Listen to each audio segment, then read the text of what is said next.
So I am going to try audaciously to create the most important video made about Web3, NFTs, cryptocurrency, everything you need to know about this space.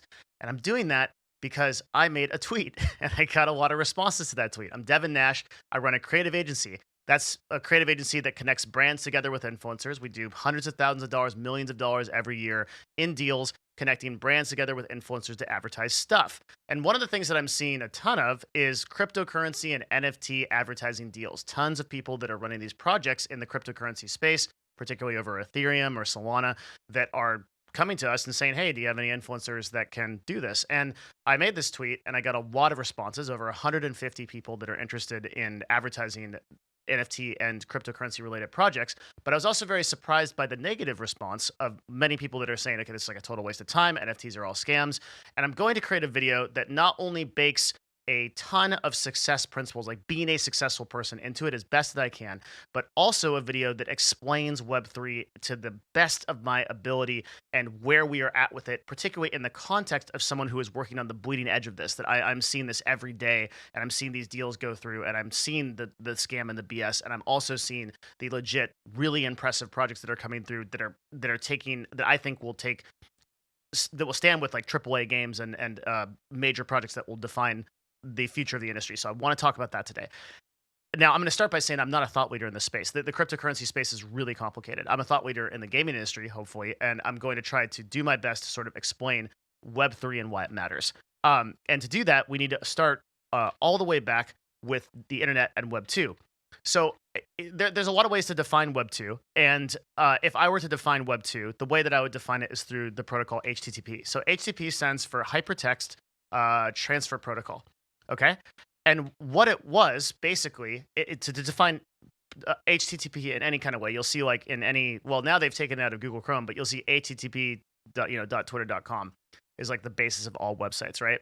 And what it really is it is a permissionless publishing system. So what does that mean? Well, it means that anyone can publish a web page and anyone with a browser can access it, right? So that's pretty cool. That's an amazing breakthrough. It might not seem like it, but previously, all publishing had to go through publishers, which are stuff like newspapers and companies that do that kind of thing. So if you wanted to publish something, you had to publish it through a newspaper or a news media outlet. It was really hard to do. And as a result, a lot of information was gated away from people. A lot of things that could be useful to people, like commercial things, were gated away from people. Publishers kind of controlled everything, and you'll see that like newspapers and publishers and everything, they really, really hated the Web 2.0. And most of media, when the internet first came out, you can go on YouTube and look up videos of like Bill Gates getting made fun of when he was talking about the internet at first on talk shows and stuff. It's really interesting, right? As a lot of these people that were part of these establishments said, "Hey, like we hate this. This is never going to go anywhere. It's going to, a lot of the same things you're seeing about Web3 today, because permissionless publishing is a really scary concept. And with anybody being able to publish something is a kind of a bad idea. Not everybody's opinions are great, and not everybody's ideas are great. So we're going to get to that more later, but pay attention to that permissionless publishing system thing for now. Okay, so HTTP, the problem with it was that it doesn't contain data. All it does is send a request to go to a browser and access it. To fix this, there was a system developed called cookies. You may have heard of them. They kind of have a nefarious connotation because they contain user IDs. Mostly now. They can contain other things, but what a cookie is a cookie is a kind of means of transference. See, there was absolutely no data that could go along the hypertext transfer protocols. So what cookies are, as they're very, very small files that get sent along HTTP to, and they contain user IDs mostly. And that user ID then accesses a web server, and that web server is a database, okay? Web server database, and the cookie accesses it, tells it who you are, and then the database pulls all your information. So pay attention to that for later as well, because we couldn't do things on the original internet like commercial transactions like shopping carts and stuff because there just wasn't data, right? So if a cookie contains a user ID, then that can connect you to a database that does contain that data and allows you to do that transaction. Okay, so that's how things like Amazon came along, and all kinds of commercial stuff like Shopify and stuff like that. Okay, so if you understand that today, basically everything on everything on the internet is a database, more or less. Okay, then you start to realize that databases are the true power of the internet. And indeed, what has happened is that if you think about any major company, those companies and their databases and the core is the core of their power. So PayPal, for example, is a database of distributed accounts. It's just information about balances that is stored in a centralized database. Facebook, it's going to be more relevant to this conversation. Facebook is a database of stored behavior patterns, of user history, of your profile, of the friends that you're connected to, right? And Facebook is a massively powerful company, and the data that they have and that database is worth millions, I would argue trillions of dollars. It is worth a unbelievable amount, an unfathomable amount of money to people like me who connect brands and influencers together and run a creative agency. I want to know who to advertise to, right? So if I know what Facebook knows, then I know that you are more likely to buy a certain product, and I can point you to that certain product, and I can get higher conversions, and it will cost me less to advertise to you because you are directly going to buy that product. That's called a conversion rate. So if I know that information, I can make lots of money, and I can control the world too, because I can also inform your political decisions, because I know what you're likely to pay attention to. I can inform your behavioral decisions, like who you're going to date or who you're going. It is an unfathomable amount of power that a database like Facebook's has. Right, and then if you look at something like Google, which is also a database of, it's a combined database of the history of all searches over time, right? That has a lot of power too, because eventually Google can figure out basically any question that you're going to ask, and because it has a lot of data on you, just based on who you are, because it connects to YouTube and your browsing habits, right? I don't need to convince you probably that all of these companies in Web 2 have enormous power. So that's probably a pretty straightforward thing to understand. Like even the platform that I have behind me, completely controlled by Twitter, right? That I tweeted this on has a database of information on me and all the tweets that have ever existed. Okay, so Amazon is a database of SKUs. It's a database of items, payments, and purchase histories, right? And it's enormously powerful. So these companies have built other products now, everything from tablets to computers to TVs to what have you. But at the core, the database is the thing that makes them powerful. Databases make companies powerful. Okay? So Web 2 succeeded in creating permissionless publishing. Anybody could build a web page, anybody could access it. The problem is that it didn't succeed in creating permissionless data. So data now is controlled, in today's day and age, data is controlled by massive corporations that basically that they decide entirely who gets to view that data, what they get to do with it, and who gets access to it. So when you see a Twitter feed, Twitter is deciding based on algorithms what you see, and they're deciding how you see it, and Facebook is deciding where to point you, and Google is deciding what you see as a result of you searching for something. This is permissionless. This is permission-based data, right? The permissions and the access and the way that it works is up to those corporations, and those corporations, depending on your opinions, may not have entirely your interests in mind. They may be profit motivated or whatever their motivation is. That's up to them.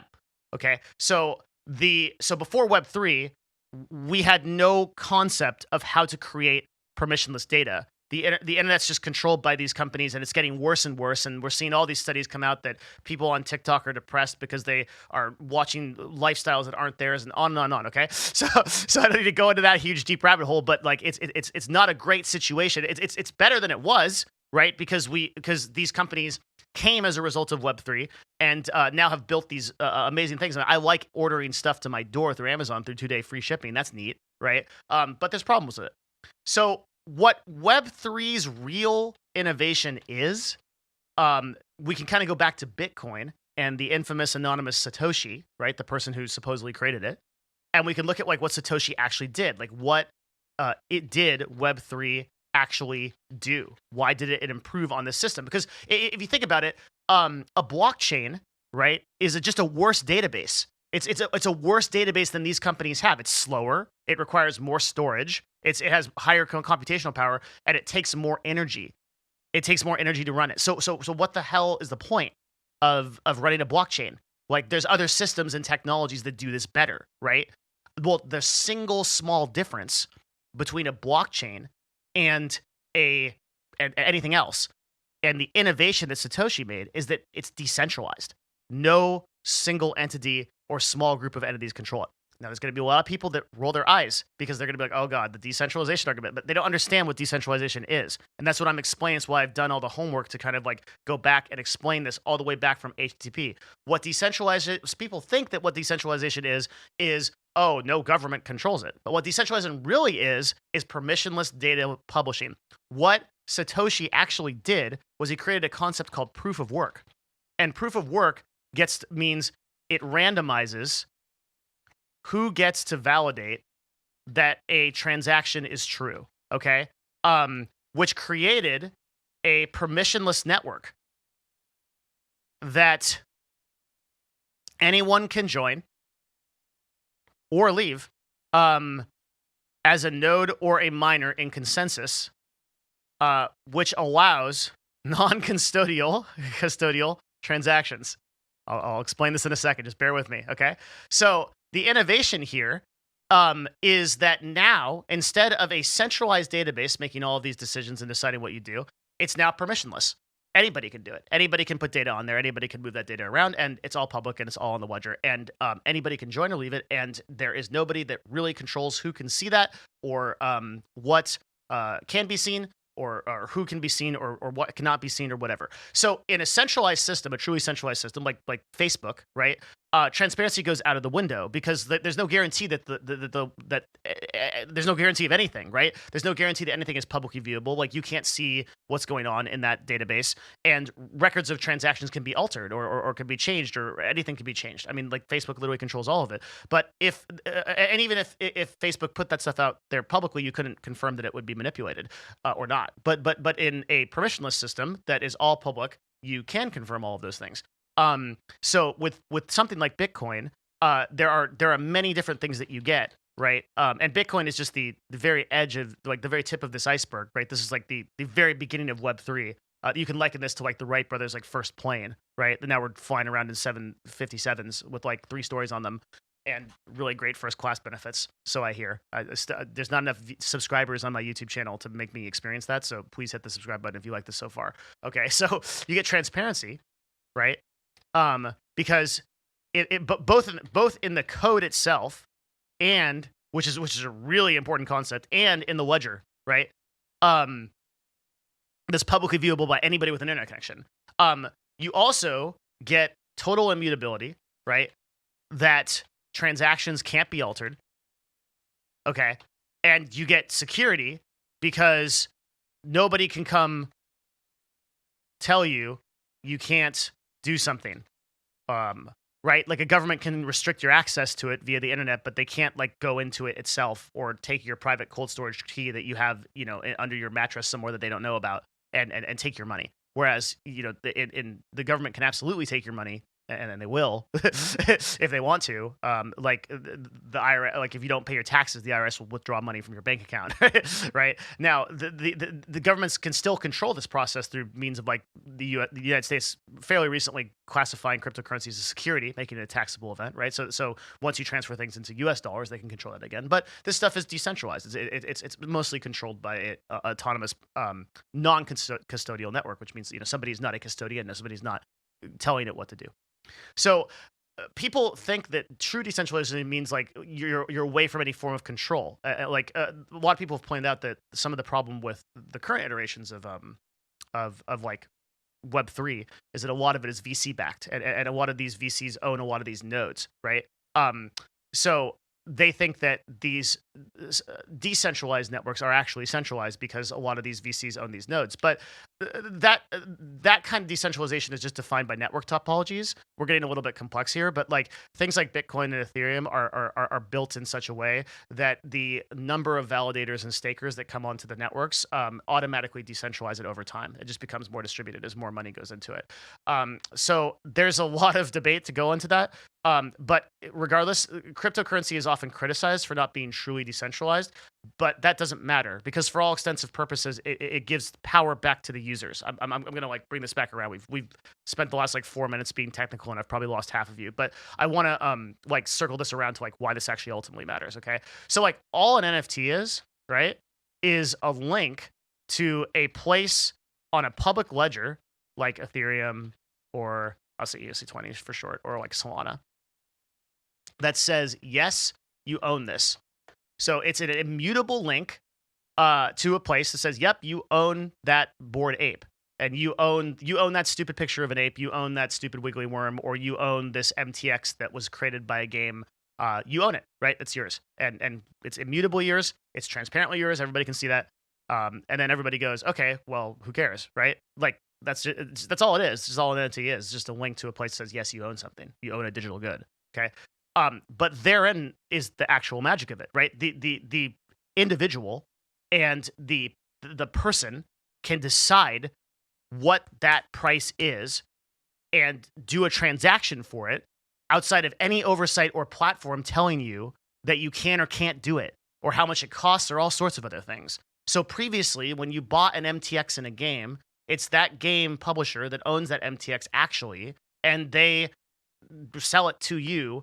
And then if they want to take it away from you or shut it down, they can do that. But in an open marketplace, you still own the idea and the value of that. And both of these things are the same product, right? That's something that is hard for people to understand. Like a MTX is basically an imaginary digital good. An NFT is an imaginary digital good, right? It doesn't have to be a piece of art. And I take issue with a lot of like the kind of, I think there's a lot of like BS and bad actors in like the art NFT space right now. But it's like a very limited idea of like what NFTs are, right? Like a more interesting idea of NFTs would be like something like Decentraland, like owning a digital plot of land. And then you can start to understand like how NFTs and real scarcity works, where if there's only so much land that's built into a certain game that is, and that's confirmed by a smart contract, like the company can never add more land, then that creates scarcity, which creates value. And then somebody can create an NFT of a plot of land, another NFT for the house, another NFT for the couches and all of the things in it. And then that can be valuable. And I don't want to have the argument that digital goods aren't valuable. People are going to say, there's always people that are going to be like, well, it's not a physical good. Like I can't buy it. Like I can buy the Mona Lisa or Starry Night. That's not the point, right? Like digital goods have value. We've already established that. There's billions of dollars being transferred around and people buying League of Legends skins. Like, we don't have to have that argument, right? So the value of something is always defined by what somebody will pay for it. And the more interesting use case of NFTs is these models that are getting built, these products that are getting built, where the idea, the concept of scarcity, the concept of owning something special is built into it. Like look at Bored Ape Yacht Club, where there are, I don't know how many it is. It's like only 1,000 of them will ever be made. And that's guaranteed through the smart contract itself, I believe, right? Or at least through the company's bylines or the people that run it. There's only 1,000 of them ever made. So you can right click and download one, but you don't truly own it. The public ledger tells you that, right? Like, so that's the value of it. That's why these things, despite everybody saying, oh, I just right clicked and downloaded your NFT, these things are still getting traded for hundreds of thousands of dollars because the actual permissionless data, the actual process is being stored on the ledger that everybody can see. Okay, so the future of Web3, right? And the importance of this is that it is controlled by individuals and communities. Nobody can tell any individual on Web3 what to create, what to sell, or how much to sell it for. And nobody can block that sale from happening if someone decides to sell it. And everyone can see that transaction, and nobody can hide it from you. So as a result of that, we're going to see a lot of scams and BS, right? Like in the exact same way, if you go all the way back up here to this whole explanation 19 minutes ago, right? I started with HTTP, and there was a lot of BS in HTTP. When everybody could publish web pages, not all of it was good, right? Most of it is not good. And when everybody can make things like NFTs and things like cryptocurrencies or coins, not all of it's going to be great projects. Not all of it's going to be legitimate. Most of it is not going to be. There are a lot of bad actors. That's what happens when you open up a system for everyone to do. But today, looking back at Web 2, I don't think that anyone would say that we shouldn't have done it. I don't think anybody would say today that HTTP was a bad idea. Maybe the newspapers, right? But everybody else that got to publish a web page and people that are now running full-time jobs or full-time businesses off of things where like YouTube or Amazon sellers or Etsy people, that stuff was enabled by permissionless publishing. It was enabled because everybody could go out there and put their ideas out there and be evaluated on the open market. And that's what permissionless data is. That's why when we describe Web 2 and Web 3,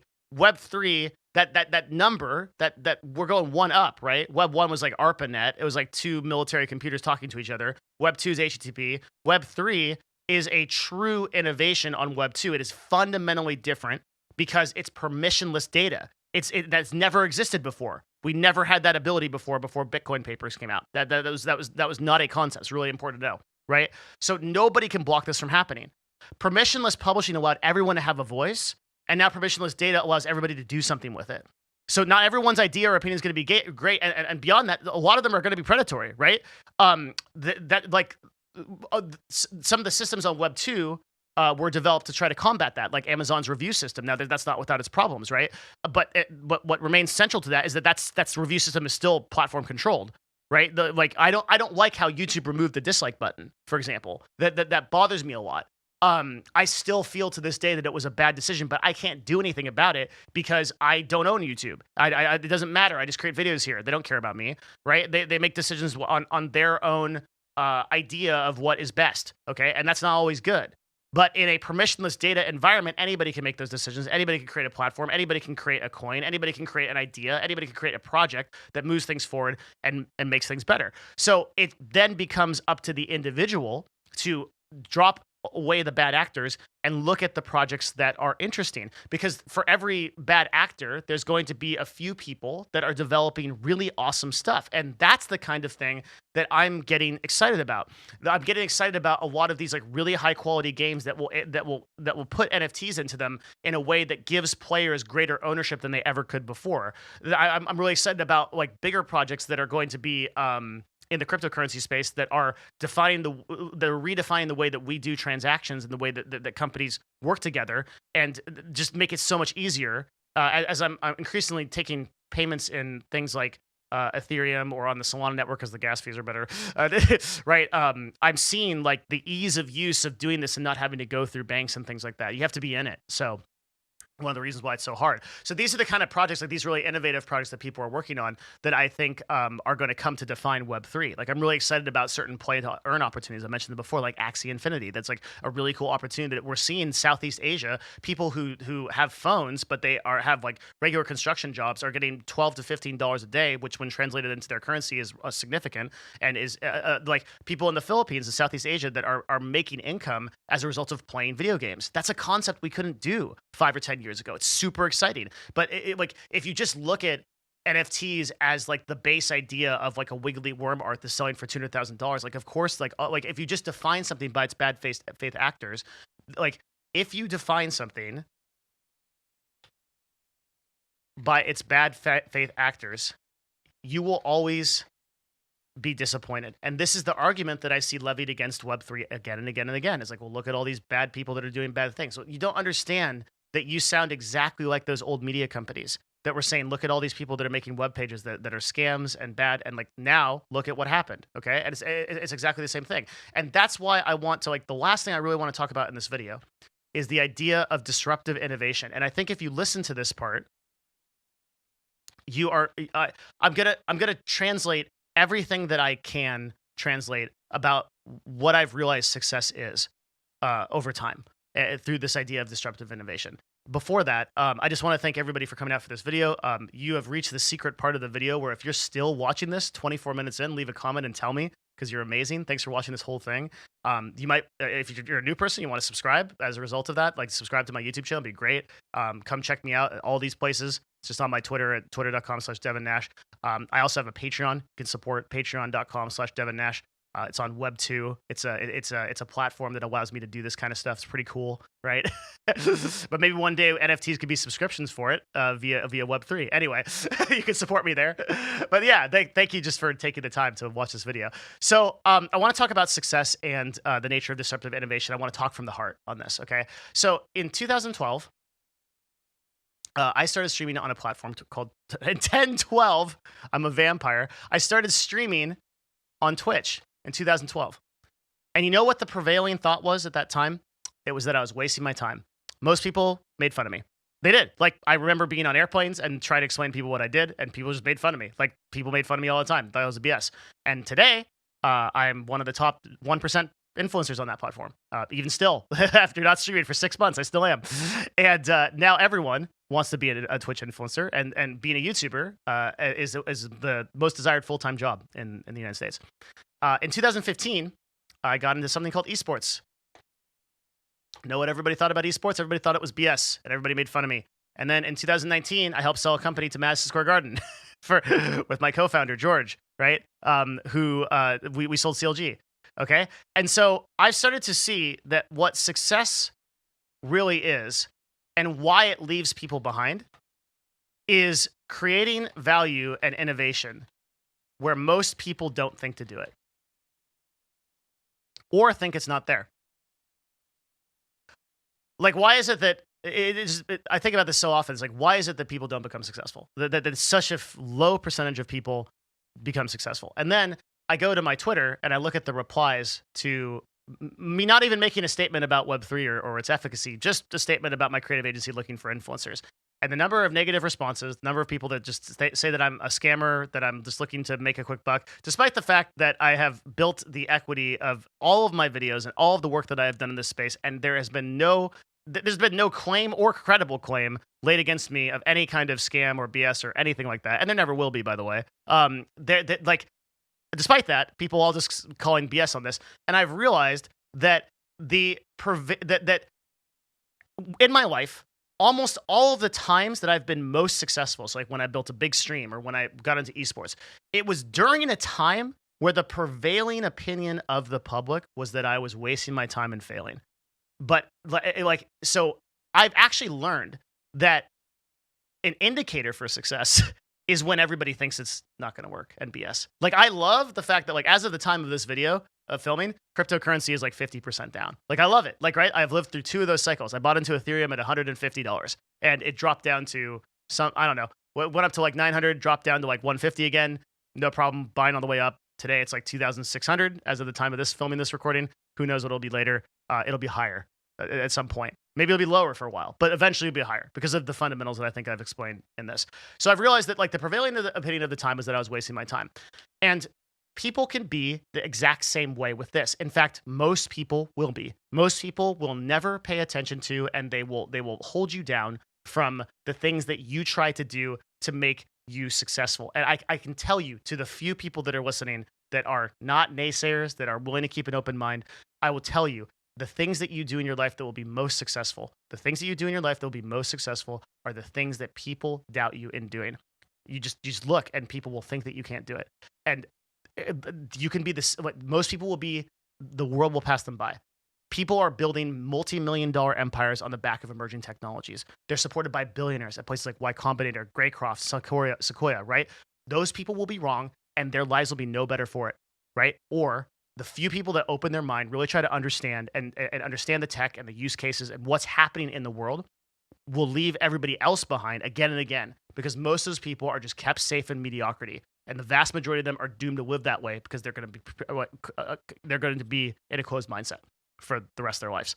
And in realizing, like, I've realized, like, that is just the inevitability of the vast majority of people. They will just never open themselves up to something like this. So I made this video because I really want people to win. I have nothing to sell you. I'm not showing a project or a coin or anything here. You're not going to hear that. I'm just saying that I think the future of the technology is really interesting and people should pay attention to it. And if you agree, great. If you don't, leave a comment below also. That's fine. And if you do, you should leave a comment below. I tried my best to kind of explain Web3 in a way that I thought was different from a way that I've ever heard it explained. It is a really hard concept. And that said, I understand 1% of it. So I'm explaining 0.1% of it. And on top of that, I think there's still a lot of problems to be solved with Web3. But it's the beginning of the innovation. So many people, they define an innovation by what it currently is. It's always funny to me when people look at like a platform or something or a product and they go, oh, like that's like a bad idea. But they don't understand that like that's the first iteration of that product. Like it's going to get better. People are going to keep developing for it. Things are going to get developed for it. It's going to keep getting better and better and better. Web3 is going to keep getting better and better and more interesting. We're very, very early, right at the beginning of this. That's why it's so important to pay attention to these kind of disruptive innovations, because if you get on top of this, it's where you really win when other people don't believe it. By the time that everybody's in it, then it's already gone. Like the opportunity's gone, and then people are just on to something else. Like, but the innovators, you pay attention to where they are and what they're thinking about, and what they're focusing on, and like the real successful people and what they're thinking, and that's where the interesting stuff is. Okay, so that's my best explanation of Web3 that I can do. If you liked it, you don't, whatever. Leave comments. Subscribe, please, if you're interested in more stuff about the gaming industry, esports, and just the tech industry. I cover a lot of stuff like that. Appreciate it. Thanks. See you again soon. Bye.